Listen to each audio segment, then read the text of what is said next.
The Patient Gamer Paradox. Hello and welcome to the game Burrow, where I talk all things video games. I really wanted my first video on this channel to embody everything I want this channel to be, which is a positive and critical look at the medium from the perspective of a junior collector and patient gamer. So being a patient gamer wasn't exactly a choice in my early stages of gaming, it was just cheaper.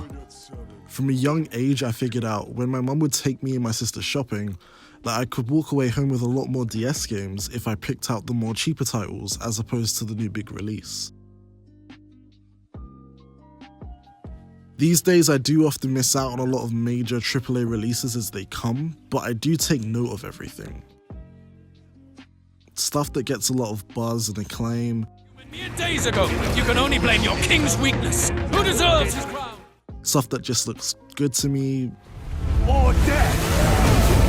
And just stuff sometimes.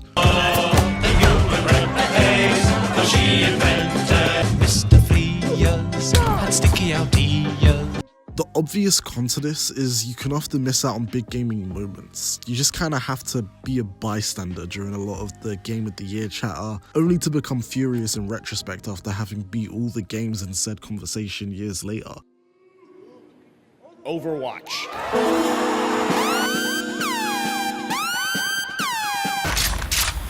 I do miss the days where I didn't constantly have a backlog of games staring at me, and this does also factor into my being a patient gamer. Although it can be a struggle, I try not to purchase too many games whilst I still have many left unplayed. Nothing worse than rushing through a title just so you can cross it off your to-play list.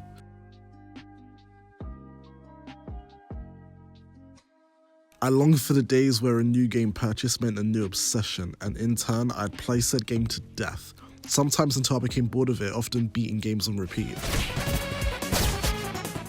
I do have an end goal in mind, and I'd like to think it's reasonable. You see, I have a very concrete list of games from past and present generations that I would like to play.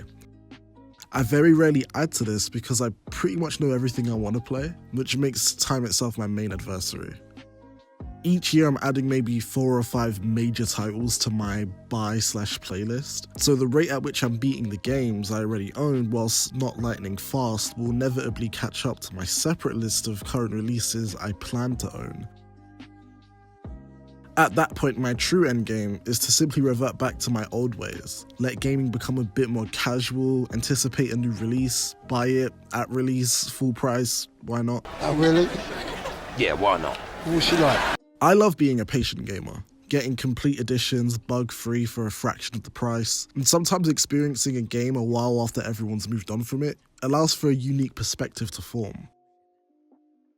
I recently played the now delisted Cybertron games from High Moon Studios, and yet these games are loved by Transformers fans and were generally well received at the time, but these are some of the greatest third-person shooters I've ever experienced. Country crown and throne. Why can't In a post-Space Marine 2 world, I feel like there's a bit more appreciation for this pocket of game right now. The same applies to a few other titles I sadly missed at launch.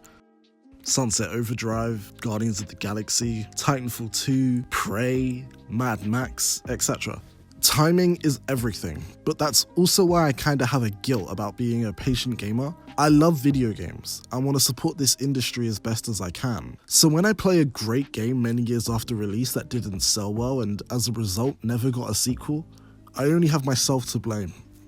I loved The Evil Within and was really hoping for a sequel, and eventually it got announced and I didn't buy it. This game I waited so long for, I decided to wait a bit longer to save the funds this game absolutely deserved, because The Evil Within 2 was a phenomenal sequel.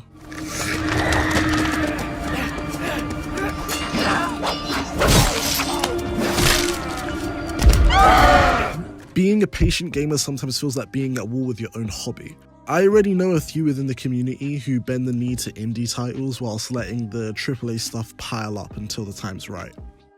The year is 2024, and as things stand, I own one true next-gen exclusive title for each year the Gen 9 consoles have been on the market. Now, if you'll excuse me, I have some gaming to do.